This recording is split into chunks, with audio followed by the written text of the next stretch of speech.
Thank you for joining. We're very happy to see you taking part in this event. Welcome to the In Conversation event with Russ Parramore.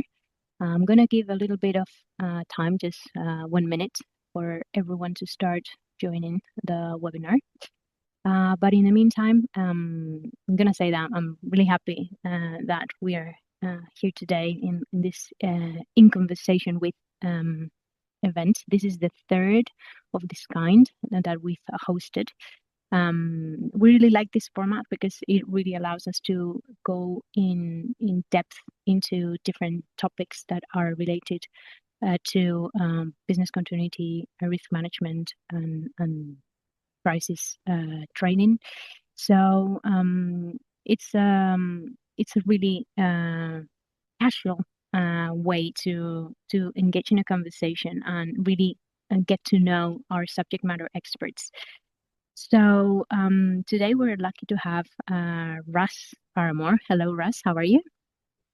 Hello, thank you. I'm very well. Great. Well, we're today well, Russ is a business continuity specialist. He's right now UK and Ireland business continuity manager at DHL. I'm going to give a little read an introduction of who he is, so you can understand where he's coming from. But the angle for today, we would like to explore is that double perspective on working in resilience for the public sector and the private sector, to see similarities, differences, and how one experience can nurture the other one. So I think that Russ' experience is really good in this regard, because he's been transitioning from one to the other. So early on, we just decided that it would be nice to explore that double realm. So I'm going to start reading his bio, so you get to see what his experience is so far. So Russ Parramore has spent more than 4 decades working with organizations under pressure. His career began with 30 years in policing, where his experience included the Hillsborough disaster, national coordination following the Asian tsunami, major flooding, and operational planning for large-scale events. Then he moved into emergency planning with South Yorkshire Fire and Rescue, working across business continuity, coma risks, pandemic planning, multi-agency coordination, and national resilience. Since then, Russ has taken that experience into leadership development, consultancy, healthcare, and global logistics, with roles at NHS Resolution, Bupa, and now DHL Supply Chain.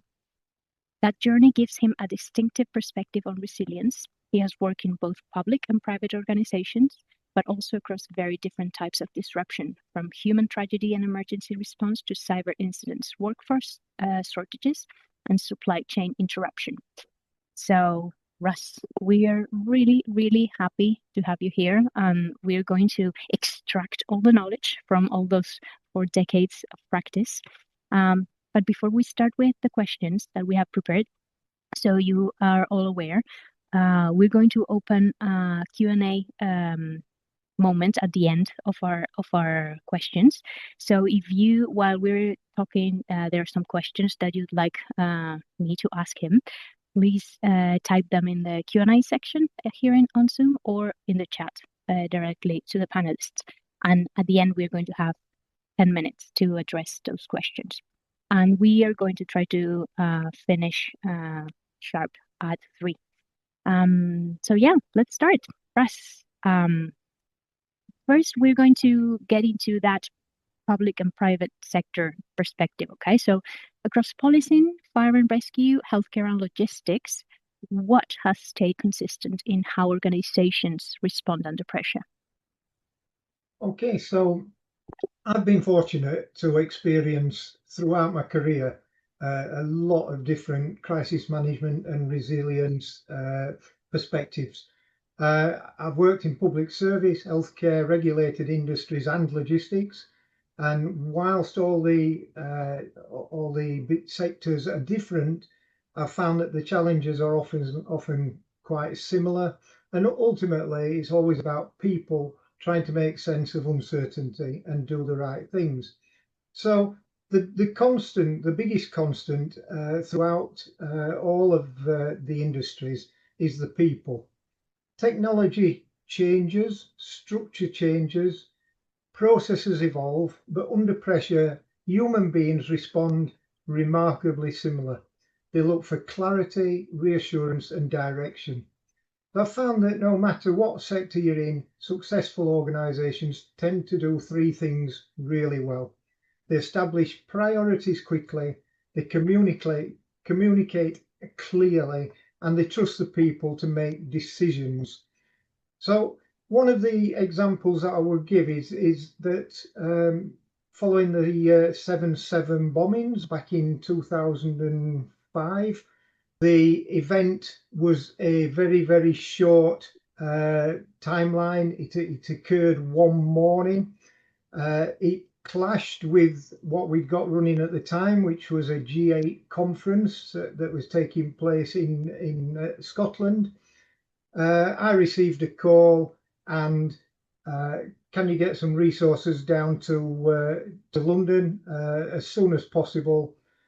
So all my South Yorkshire resources that were currently at Gleneagles in Scotland were suddenly airlifted in Chinooks from Scotland, and within just over an hour from the time of the call, I'd got 145 personnel down in London assisting with the London bombings. It's about being able to respond really, really quickly to things that occur. So it had taken months of planning to get the resources into Scotland, but then actually when something goes wrong somewhere in the country, it was a case of sorting it out straight away because actually people were needed elsewhere. So that was the London bombings, and the crisis response. That's the most consistent lesson, really, is to always be prepared, always expect the unexpected. Nice. And how did you, when you moved from the public service into healthcare and DHL, what differences in culture or accountability or pace stood out the most? Yeah, so the accountability feels different in all the environments. So in public service, there's often immediate public scrutiny. Decisions may end up being examined years later, and you always carry that awareness. In healthcare, accountability becomes very personal because the impact is directly linked to patients and their outcomes and well-being. And in logistics, particularly at DHL, you see how interconnected everything is. A disruption in one place can quickly become a customer issue somewhere else, and sometimes internationally. So what surprised me the most was that whilst the language changes, leaders everywhere are wrestling with the same questions. And those questions are: what's happening? What matters the most? What do we do next? And how do we communicate it? I think my reflection on that, it's all about the training. It's all about people being well trained. Yes, it's okay having lots of plans in place, but to actually have the people who know how to respond, what they need to do, who they're going to be talking to, and practicing that in advance so that when an incident occurs and people go into a room, they're met by people from a number of different agencies, but it's actually not a case of saying, who are you? It's a case of, how are you? Because everybody knows each other. And I think that's the thing that's really important when it comes to preparing for incidents. Nice. I really like that swift of the question from who are you to how are you? And what do you think that private organizations can learn from that public sector coordination and scrutiny? I think that the public sector are very, very disciplined. They're used to a lot of multi-agency working. So the thing is that in a major incident, you will have a lot of different agencies working together. And very, very quickly, what you learn is that nobody can solve the problem on their own. So you need structured communication, clear responsibilities, and shared situational awareness. There's also a healthy respect for scrutiny. So one of the questions I often ask organisations is, if we had to explain every major decision we made today in front of an inquiry, a board or a regulator in 6 months' time, would we be comfortable doing that? So that mindset tends to improve decision making considerably. I think in the private sector, they're used to making board decisions. They're used to the people that work around them and all the internal things, but don't work as often with the other agencies. So I think it's quite important to try and get used to working with external people. Even, a warehouse fire, it's really nice if you actually have met the firefighters before from the station that's going to come and help you. So I think that really makes things more useful at the time of an incident. Nice. I really like that way of thinking. Like, if you had to explain this in an inquiry, if the decision making process were to become public, would you be comfortable with it? I think that's a very interesting angle to have people stop and think from that perspective. But if we approach it the other way, what do you think that public organizations can learn from the private sector's focus on customers, dependencies, and services? Yeah, well, I think that's the key, is that the private sector do have good relationships with their customers, their suppliers. We constantly at DHL are thinking about the interconnected impacts.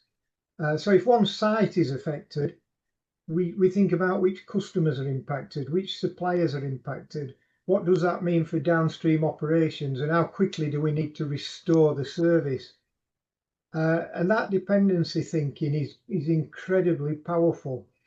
It encourages organisations to look beyond themselves and recognise who relies on them.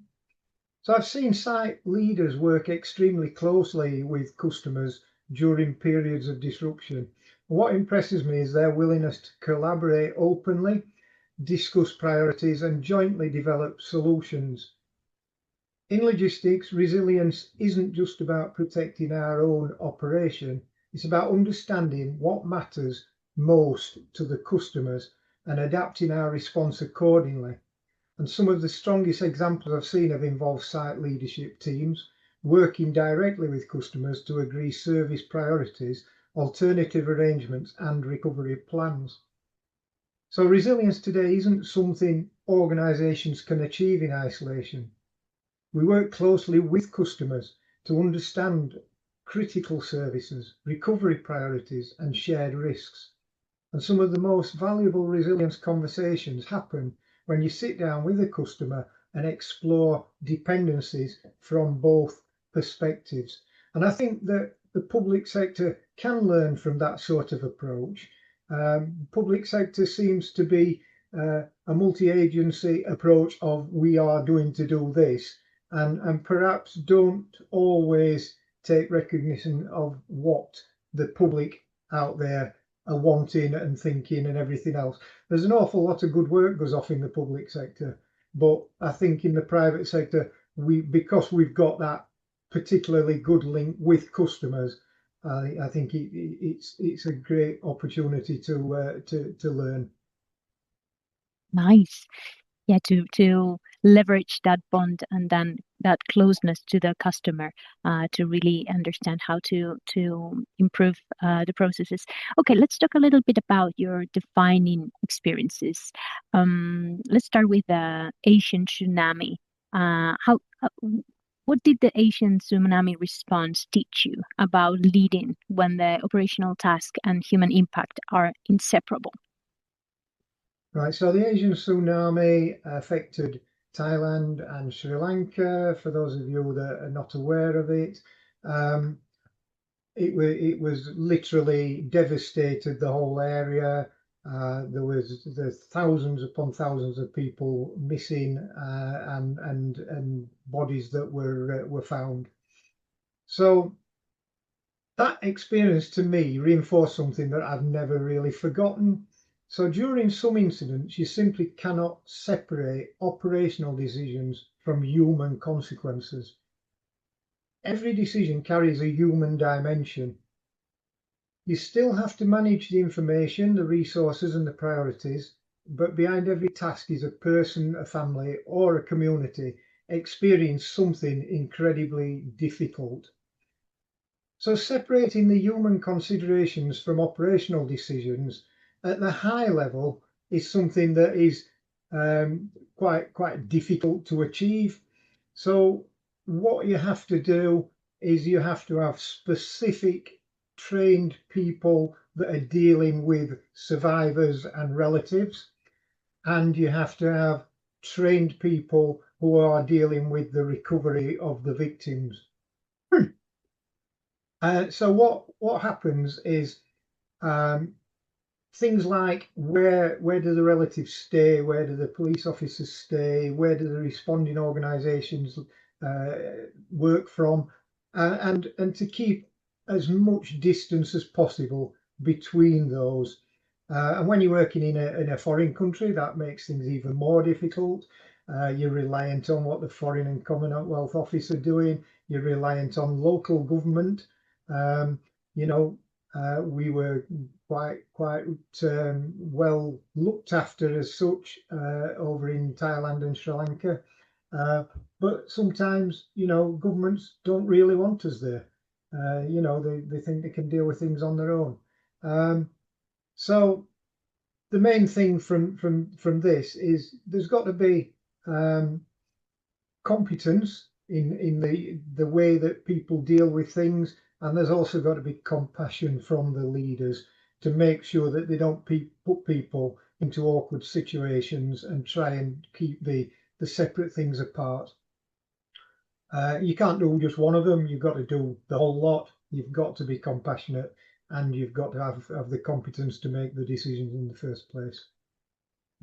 Very interesting. That human factor again, right? Like the not to lose sight of that there are humans behind the tasks that you're performing. And what about the Hillsborough or the South Yorkshire floods? Did they change how you think about preparedness or responsibility? Oh, they absolutely did. I mean, both events in very different ways. They highlighted the gap that can exist between plans and reality. Um, very important. Plans are really important, but they don't manage incidents. It's the people that manage the incidents. So the importance of having plans, it can't be underestimated.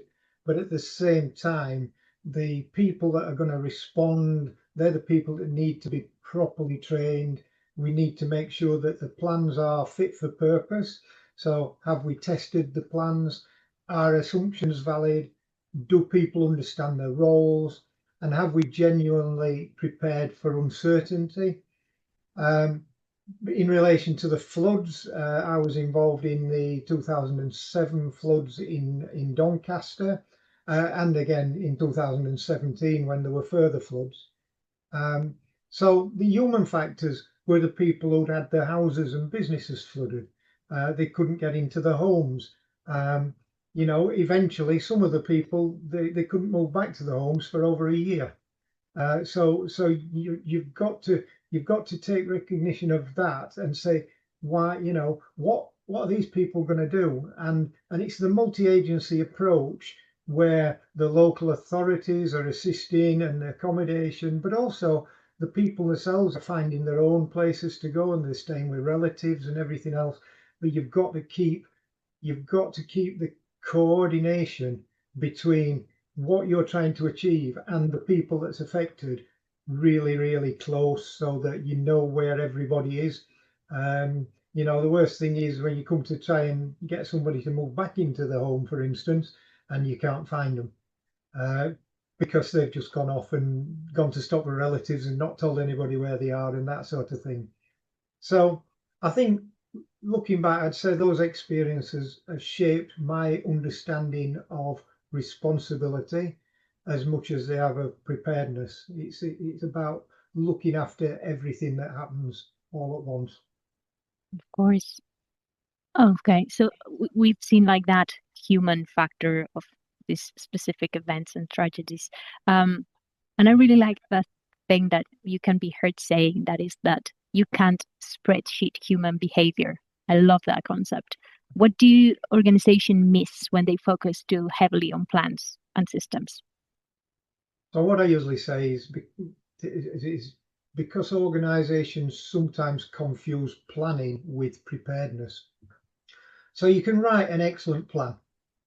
You can build sophisticated dashboards. You can produce beautiful risk reports. But none of that tells you how your people will react at 2 o'clock in the morning when they're tired, stressed, and faced with incomplete information. So the real test is always about human behavior. People don't respond in neat rows and columns.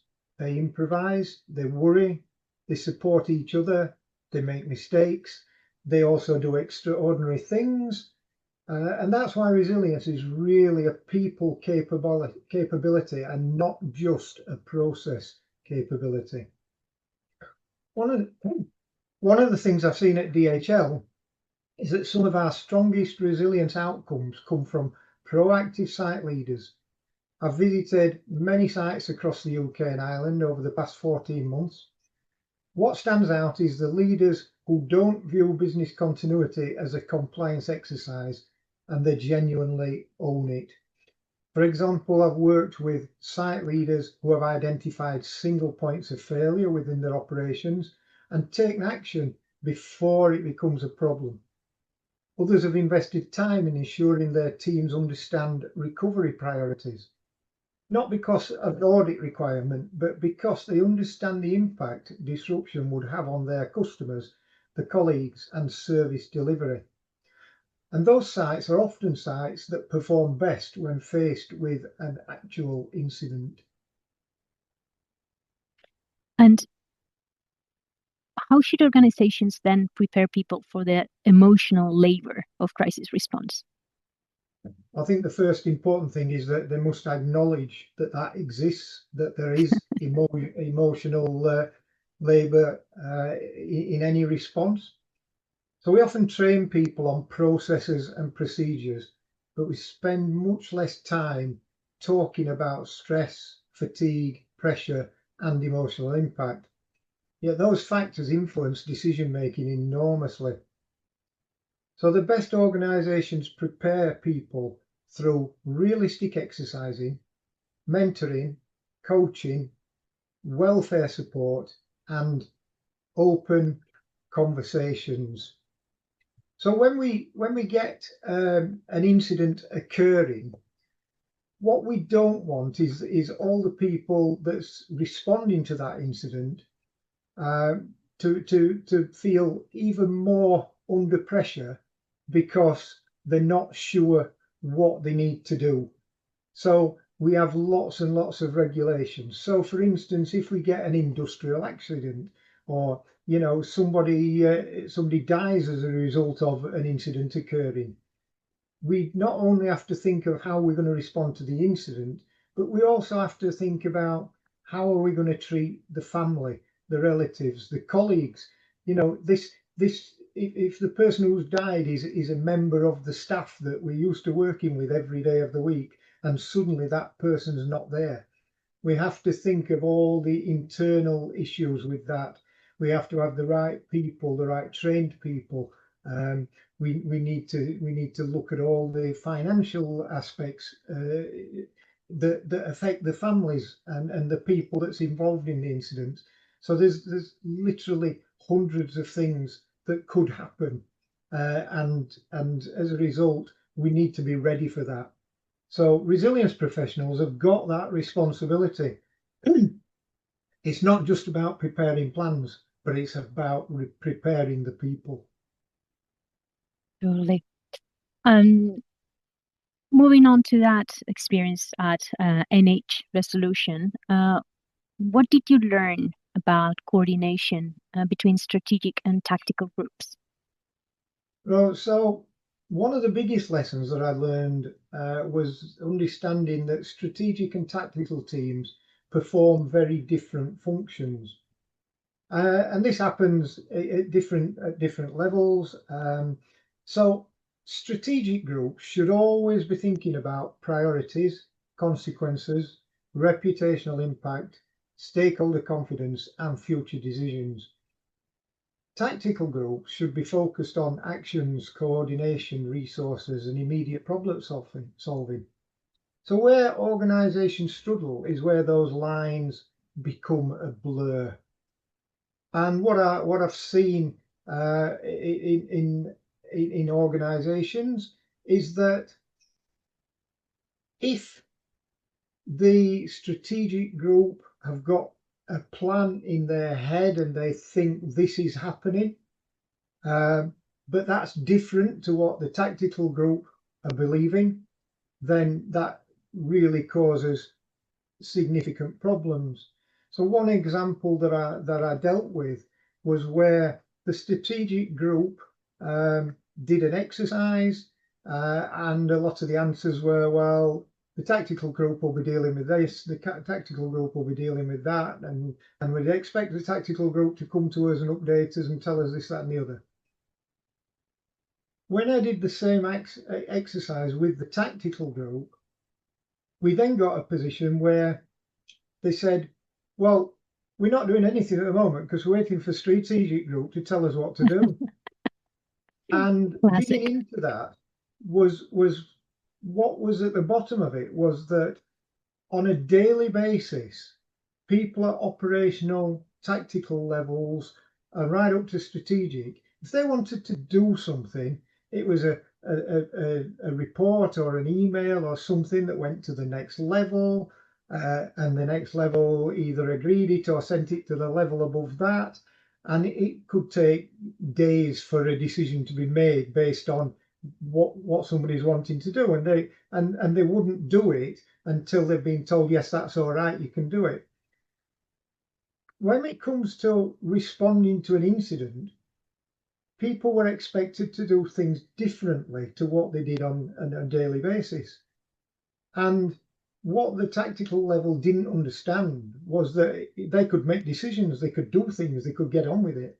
But no, they still wanted to raise the level and go to strategic and say, we've got this problem, what do we do? Whereas strategic were more of a mind of, well, if something goes wrong, we want everybody to just do it and get on with the jobs. So really, it's a case of making sure that all the different levels, the strategic, tactical, operational, they all work to their own capabilities and they all just get on and do it. So I think the biggest learning from that, to be honest, is that if you have different plans for when you're dealing with emergency to what your business as usual is, then you need to be very, very careful. So, I've got an example of communications where every day of the week, people are using WhatsApp to talk to each other. They're using Teams to talk to each other. But then in the event that something goes wrong, we expect those people to use a different communications method. It's far, far easier just to use the same ones as you use every day because people know them, they know who to contact, they've got the contact list, they just get on with it. But if you say, oh, you've got to do it differently, then it makes things much more awkward. Yeah, I'm sure that many people here can relate to that, and that clash from strategic to tactical, and the importance of coordinating and rehearsing and exercising this type of communication. So you often describe good crisis leadership as clarity, empathy, and collaboration rather than heroics. Why is that heroic leader model so persistent? Well, that particular model is very attractive. It creates a story. It highlights somebody as having, I've done this and look what's happened. So we all like the idea of one person stepping forward and saving the day. It's something that looks good and it reads well in the news and things like that. But reality is usually very, very different to that. So most successful crisis responses are team efforts. They're built around collaboration, communication, and collective expertise. And the best leaders I've encountered aren't necessarily the loudest people in the room. So they're the people who create the clarity. They're the people that remain calm, ask good questions, and enable other people to contribute. So it's not as dramatic as heroics, but in experience, it's far more effective. So what's impressed me at DHL is the level of engagement from site leaders. The most resilient sites are not necessarily those with the biggest plans. They're the sites where leaders actively engage with business continuity. They understand the risks. They regularly discuss resilience with the teams. And that ownership at local level is incredibly important. Totally. Yeah, I think that it makes sense, like that concept of a hero, right? Like the crisis as this adventure and this danger that a hero has to overcome. But in the end, that's just like the narrative of like making easy the explanation of what has happened. But obviously, teams are so important. That's exactly what you have to be ready for. Like get your teams ready so they can react as a team. So talking about that, about exercising and organizational learning, from coma planning to healthcare and logistics exercises, what makes an exercise genuinely change behavior? So an exercise changes behavior when it makes people uncomfortable in a constructive way. Not because it's difficult for the sake of making it difficult, because it exposes assumptions. And the best exercises make participants realize either we've never thought about that before, or that process wouldn't work in reality. So what we look at is a scenario, and a recent one that occurred within the logistics industry was an exercise involving a warehouse and an unexploded bomb. So basically, it was about getting people to realize not just about what do we do in the initial stages, because that's pretty straightforward, we get out. But it's about what do we do once we've got out? What do we do? Where do we go? How do we do it? How do we get half a mile down the road if we've suddenly got to send 300 people to a different location? How do we coordinate all those people? But then also, how do we coordinate with the emergency services when they arrive? How do we explain to people what's actually happened and what we've found and what it looks like and all that sort of stuff? And what happens when we've been out of the building for 8 hours and we still stood half a mile down the road trying to find out when we're going to be able to go back in. So doing actual exercises based on that sort of scenario is really it really changes the perspective and the beliefs of the people and the behavior and what they would need to do and how they would follow it. So some of the most successful exercises I've facilitated at DHL have been where the site leadership team fully engages with the scenario rather than simply attending because it's in the calendar. So that's one problem that you can get in all industries, is that people go, oh, it's only an exercise, I'm busy, I'll not go. Yeah. But actually, they're the people that when something happens go, oh, I don't really know what to do. I've not done this before. So, site leaders have challenged assumptions during exercises. They've identified previously unknown dependencies, asked difficult questions about recovery capability. Uh, and in several cases, the exercises directly resulted in improvements to the recovery arrangements, communication processes, or supplier relationships. That's when you know an exercise has delivered real value, because you've changed the behavior afterwards. Got it.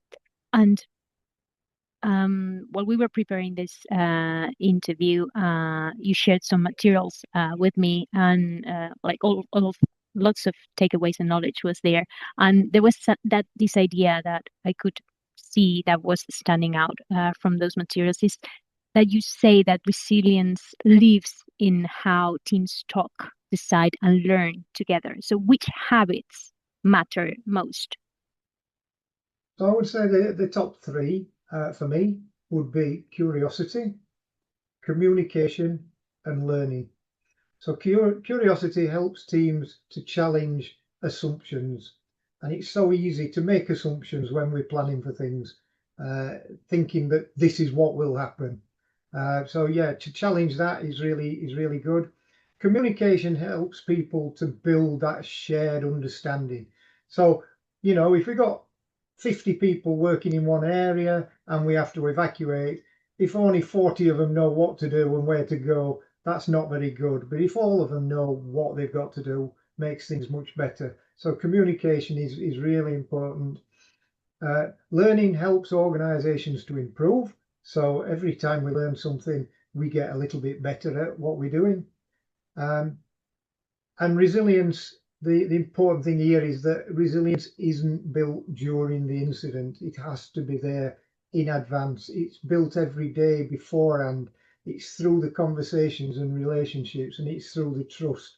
And that can be the trust of our colleagues and the conversations with the colleagues, but it can also be with our customers and our suppliers and everybody else that potentially is going to be involved in an incident. Love it. Curiosity, communication, and learning, and how resilience is built every day. I love that. Um, but why do lessons identified so often fail to become lessons applied? I think that's because identifying lessons is relatively easy. Uh-huh. Um, so what we do, we can debrief an incident, and everybody goes, yeah, this went well, this didn't. This is a list of things that didn't go well. We all go away, and 6 months later, a similar incident occurs again. We debrief that, and all the same things have come up as we've identified the same lessons. Changing behavior is quite a hard thing to do. So if people have always been used to doing something in a certain way, but actually an incident has shown us that things need to change, we've got to try and start changing behavior. We could be trying to change culture. There's all sorts of things involved. So learning the lesson is, or identifying the lessons are easy. Actually, applying those lessons becomes a much more difficult thing. So every organization has reports, every organization has action plans. The challenge is more maintaining momentum once the urgency has faded. So, that's really, we get an incident, we respond to it, we deal with it, and we might spend, 8 hours dealing with an incident, and we go, oh, thank goodness for that, we're back to normal. That's easy. How do we get people then to learn the lessons and change things based on that? Because by tomorrow or the day after, most of the people involved have forgotten what they've done, and they're too busy dealing with the next crisis that's occurring, or they're back to the business as usual. Who owns the lesson? Really important. If nobody owns the lesson, it probably won't occur. If leaders don't track it, it probably won't happen. if resources aren't allocated, it definitely won't happen. But learning only becomes real when something actually changes. So really important that lessons learned, they're documented, they're allocated to people to pursue, and then we get the write-off that says this is what we've done about it, and this is how the plan needs to change, or this is what we need to do in future. So that's really the thing about lessons. Easy to identify lessons. Yeah, I'm sure that, yeah, people here can identify with that too.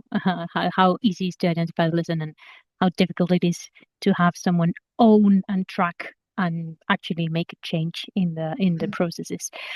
Okay, let's have a look at another experience, specific experience of yours at Bupa. How did the experience of working with a financially regulated business differ from other type of businesses in the way that you prepared for crisis? The biggest difference working with Bupa was the level of assurance that was required. So it wasn't enough to say that resilience arrangements existed. You had to be able to demonstrate that they worked. There was significant focus on governance, risk management, customer outcomes, and evidence. And the discipline was incredibly valuable because it encouraged organizations to think about resilience as a business capability rather than simply a compliance requirement.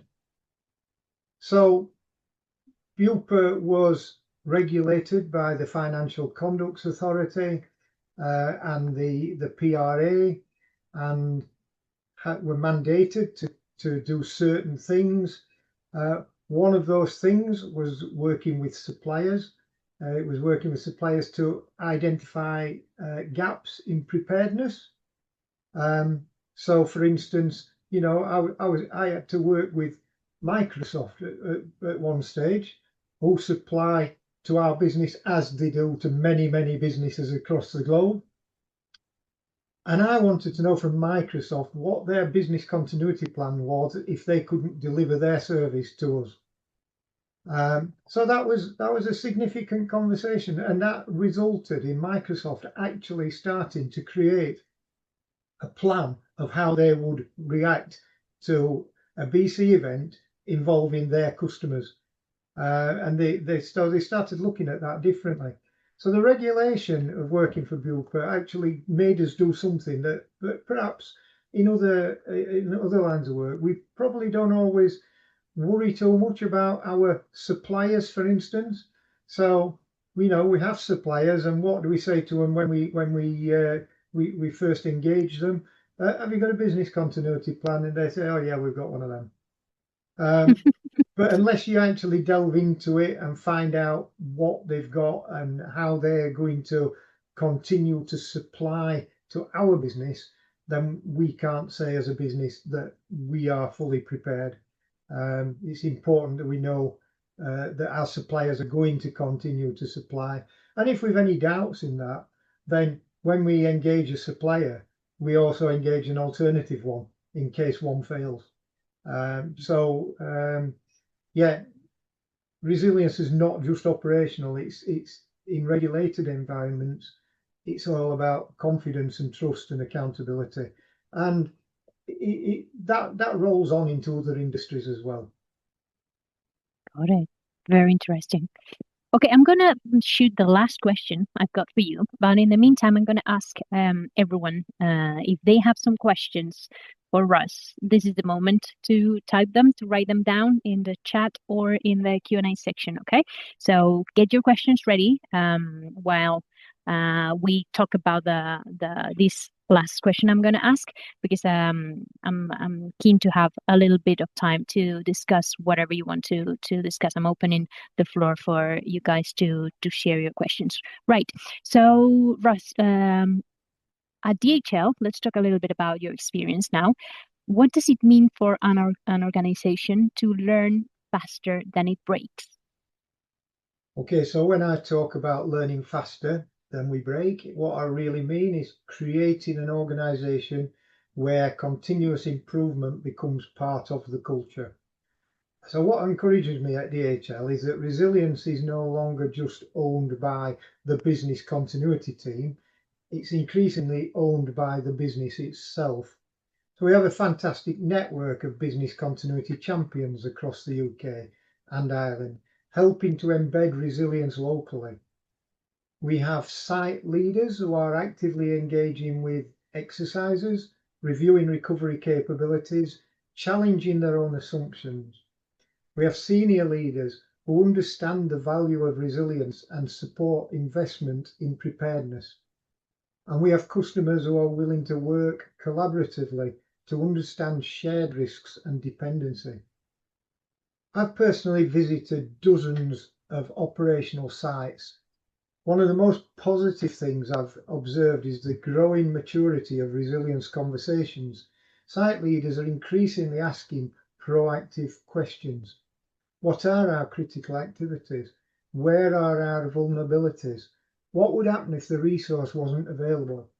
How would our customers be affected? And those are exactly the kinds of conversations that build resilience. We also benefit enormously from our close relationship with our global business continuity colleagues. Learning flows both ways. We can leverage global best practice, exercise outcomes, strategic thinking from across the DHL network, whilst also contributing lessons and innovation from the UK and Ireland. And that collaboration significantly strengthens our overall resilience capability. Ultimately, resilience at DHL is increasingly becoming a shared responsibility between BC champions, site leaders, operational teams, customers, senior management, and global colleagues. And that's what gives me the confidence for the future. Every exercise, every incident, every site visit, and every conversation provides an opportunity to learn and improve.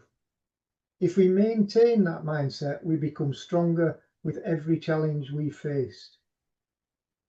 I've visited many DHL sites. Implementing our model, which is our 10 steps to BC maturity, and supporting both site leaders and BC champions to embed resilience across UK and Ireland operations. Our BC champions are incredibly important, but their success is often amplified by supportive site leadership. Best examples where I've seen where site leaders and BC champions work as a partnership. The champion brings resilience, knowledge and structure, while the site leader brings operational understanding and influence. Together, they create a culture where resilience becomes part of everyday operational discussions rather than something that's only discussed during exercises or audits. That's an incredible learning, like how BC practice is become to a point in which it's not like an independent standalone thing that belongs in a specific department, but it's a culture, and it's across the company, and everyone is embedding that in their day-to-day conversations. I really think that was very interesting. We didn't get any questions, so we're going to wrap up here. Thank you very much, Russ. I think that we've seen really a faceted and diverse experience coming here in the shape of different takeaways from the private sector, from the public experience, and how everything can just nurture business continuity. Is there something else you would like to leave us with? Some food for thought before we wrap up? Yeah, I think so. I think after working across public service, healthcare and logistics, I come to one simple conclusion. Resilience isn't really about plans, policy or technology.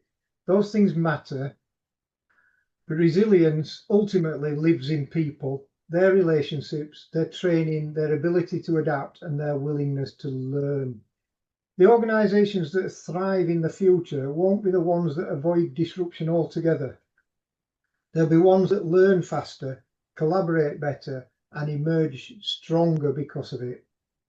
When I look at DHL today, what gives me confidence isn't just the plans, policies, or technology, it's the people. it's the BC champions who are driving resilience locally, the site leaders who are taking ownership, the customers who are willing to collaborate openly, the support of senior management, and the strong connection we have with our global BC colleagues. Resilience isn't built by one team or one individual. It's built through partnership, and that's what I see happening across DHL, and that's what will continue to make us stronger in the coming years. Fantastic. I love it. What a great way of summarizing your experience and our session today. While you were saying that, we got a question from Matthew. What differences in resource commitments have you seen between public and private sector? Similar or different? I think ultimately, probably the number of people that are held up as being champions, who are being as managers. In the public sector, there aren't a lot. In the private sector, there are a few people that have greater, wider responsibility. So when I was in South Yorkshire Police, for instance, or the fire service there, I was responsible for 1,000 people, something like that. In the public sector, I am the UK&I BC management, responsible for something like 30,000 people. So it's different scales. Having said that, then the sites that I work with at the moment, they all have somebody working at site that is a BC champion. It's a part-time voluntary role, if you like. It's done on top of the day jobs. So at least I've got a group of people that I can go to and try and work with and try and make things happen. But yeah. One of the big differences as well is that in the public sector, since 2004, business continuity has been legislated for. So all fire, police, ambulances, local authorities, you name it, have all had to have business continuity plans. Whereas in the private sector, nobody's ever been mandated to have business continuity plans until the financial aspects appeared 2 or 3 years ago. So the number of resources that go into different things, the public sector have been doing it for 20 odd years. Private sector have probably been doing it for half that time. And it takes a long time for plans and training to take place and for the maturity of the whole BCMS. Fantastic. I think that it's a really good way to wrap up our session. We did great on time. 5 minutes left. Thank you everyone for joining. We will keep you posted. We will share with you the takeaways of this session, and we will keep you posted on when we're gonna host the next In Conversation With event. And Russ, thank you very much for being kind enough to share your knowledge and your experience with us. It's been great. Yeah, and thank you for giving me the opportunity to do so. Great. Thank you, everyone. Have a nice evening and see you soon.